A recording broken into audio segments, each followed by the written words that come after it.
welcome to the UCLH COVID update. This week we're joined by Dr Lisa Monaghan and Jane Keep to talk about staff psychological support and what the teams have been doing to support us during this period. Really thank you very much both of you for coming. I thought maybe you could just let us know who you are and what your job role is and what you've kind of been doing during this whole very unusual time of COVID at UCH. So I'm Dr Lisa Monaghan. I'm a clinical psychologist and head of the Staff Psychology and Welfare Service.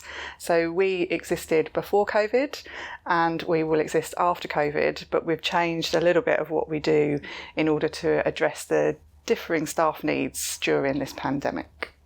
Hi, and I'm Jane Keep, and during this COVID crisis my role has changed and I'm now the new head of staff engagement and experience for the Trust, and I've also been semi-redeployed to doing different work during this time as well, such as food distribution for free meals for staff and helping with the respite centre.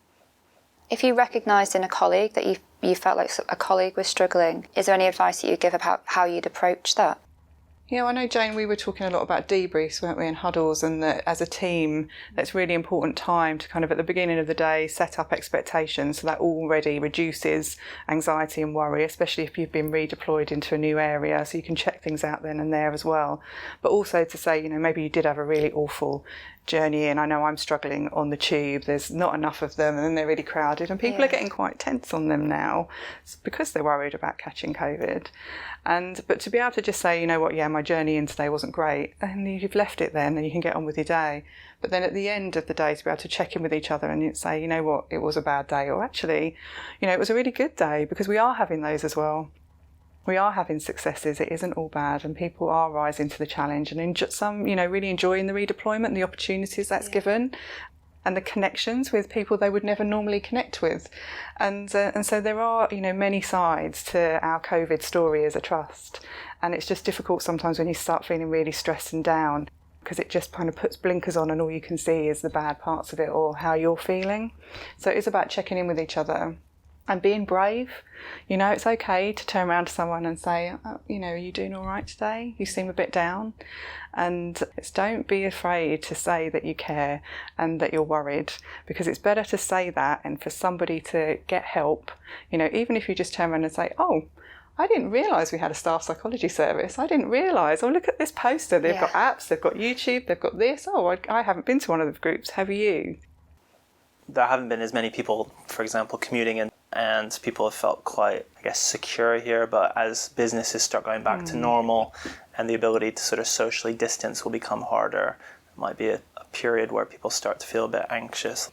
I think everybody's just generally been feeling anxious from the start of this throughout it, and that will continue. And I think what we just need everyone to know is that it's normal, it's really normal to feel anxious. It's normal to feel stressed during this time and this sort of situation. And, it's normal to not sleep very well right now or to have very vivid dreams. And these are all things that I think people can then start worrying about. And then the worry becomes a problem and it heightens the anxiety. So I just want to really reassure everybody that, everybody is feeling like this at the moment. Everybody is really uncertain, and we have to all just kind of monitor ourselves, because actually that's okay, that's normal, and it will pass. And there's lots of things in the trust at the moment, if you're in, that you can drop into one-to-ones and chat with someone like myself.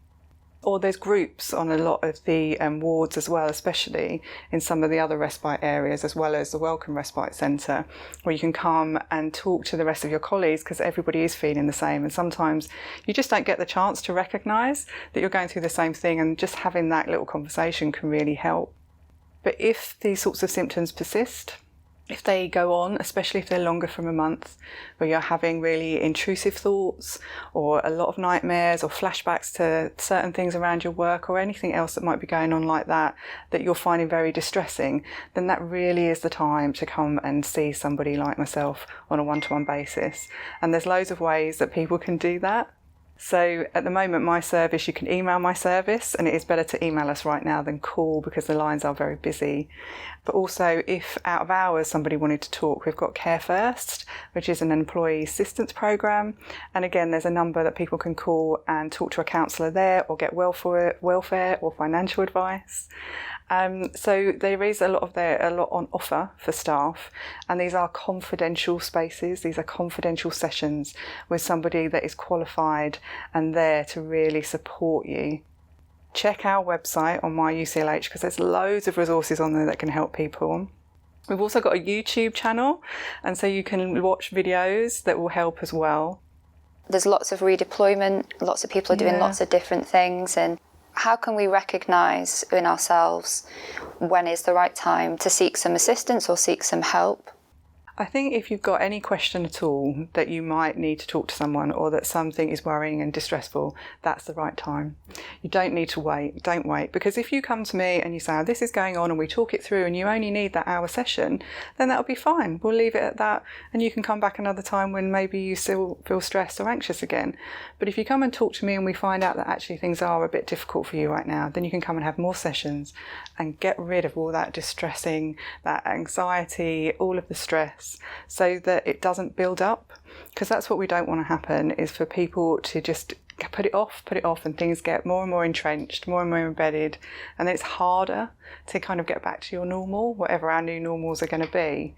But it's about getting that opportunity now. Take it now.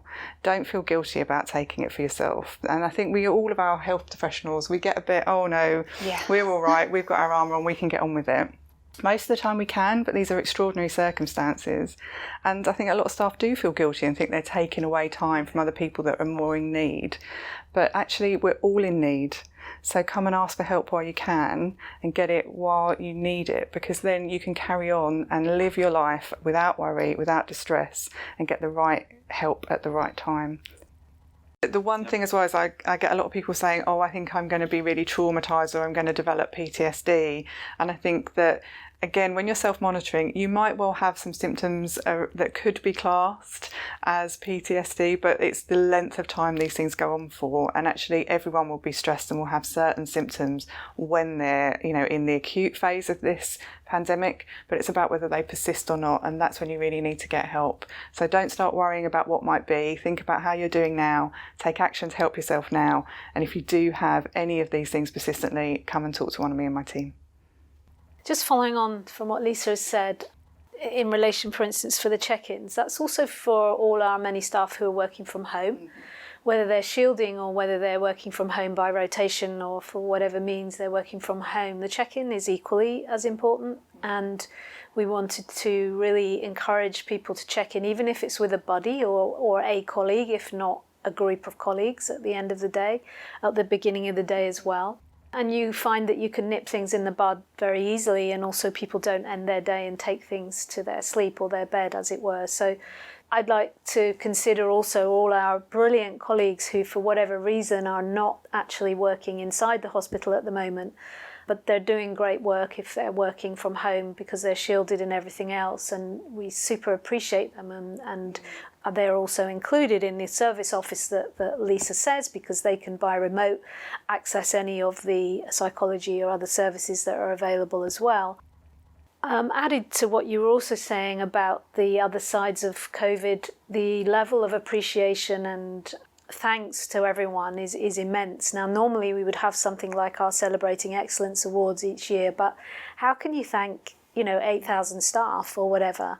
They certainly wouldn't fit in one hotel room. So we're looking at how we can thank, appreciate, learn from everything that we've done, and recognise the level of flexibility, adaptability, agility, teamwork that has taken place. But we're also really interested to hear how you would like us to celebrate. Well, perhaps it's more of a thank you. There'll be a time to celebrate at some point, but how we can do our thank yous in a way that recognises everybody. And added to that, sadly, we have had a few colleagues who have died in service, and there's something around how we memorialise and commemorate the loss there too, and respect and honour all of their friends and colleagues and families as well. So there's a lot of considerations, not just for those who are busy working, but for the situations that have occurred during this time, and for those who are not necessarily in our visual gaze but who are working off-site. And what we're trying to do at the moment is we've got a staff survey, and it is completely confidential, although staff can choose to be followed up, and we really would like more people to be involved with us long term, thinking about wellbeing and how to embed more staff wellbeing initiatives in the trust. But there's a poster that's gone out, and we've got little business cards, and there's a QR code on it, so staff just need to look at that with their smartphone, and it takes them straight to the link, and they can just fill it in and tell us how they're doing and what support they might need, and we're going to really use that to strategically look at what else we can do. I think the response to what's happened from, the support from the general public and local businesses has been really, really fantastic, and has made the nurses feel, and doctors and everyone else that works, are really, really valued. How has all that kind of happened, and what businesses get in touch with you to see what support they can provide? It's been absolutely amazing, the generosity of that's come from all corners. And what's also been amazing is the partnership working, that different companies and businesses are now all working together with us and with each other. We had offers from anonymous philanthropists who provide chilled meals. For instance, they've been doing about 1,500 chilled meals for us every day for weeks on end, and I think over 30,000 across London. We've had places like Greggs and all sorts of other companies that have offered lots of donated support. Our fundraising team have engaged with other companies like Leon and other places who are also supporting and donating food. So it's been a big piece of work. I never realised how much it took to organise and distribute food and donations than I do now across a big hospital. All of a sudden there were fridges everywhere and new microwaves and all that sort of stuff to the logistics must have been incredible. Yeah, and the fundraising team, Carol and her team, have been amazing at doing that, as has there been charitable donations to buy the fridges and the microwaves as well. So we've been very, very supported. Yeah, and I think the offers weren't just for practical things that come through Jane's team, but we were really overwhelmed by the amount of offers coming from psychologists and therapists and psychiatrists from within the trust, but also externally. And actually it's been a job and a half just trying to manage how to meet the need and the offers coming in to really support staff appropriately. So overall I think the response from the general public and also, other clinicians and professionals it's been really touching. I'd just like to add the Welcome Centre, where we have the Respite Centre, their offer has been second to none, and obviously they're working in partnership with us now, but to offer up a whole floor of the Welcome Trust, which is opposite the Euston Station at this time, and many of their staff who are now volunteering, because they're open from 7 till 7 every single day, has been phenomenal. Everything is extremely well organised. It's a beautiful space. It's it's light, it's airy, it's everything you want to go to when you want to just relax. And they've given us pretty much like a wellbeing wing at one end where staff can go into rooms and click on links we put in there to access physical and mental health activities, so mindfulness, relaxation, but also workouts and yoga, because we know there's a really intrinsic link between your physical health and your mental health. And right now there's a lot of people who just can't go to the gym, which would be their normal daily routine of self-care, and actually we're trying to think at what we can offer to really help people at this time. Even just little things can really make a difference.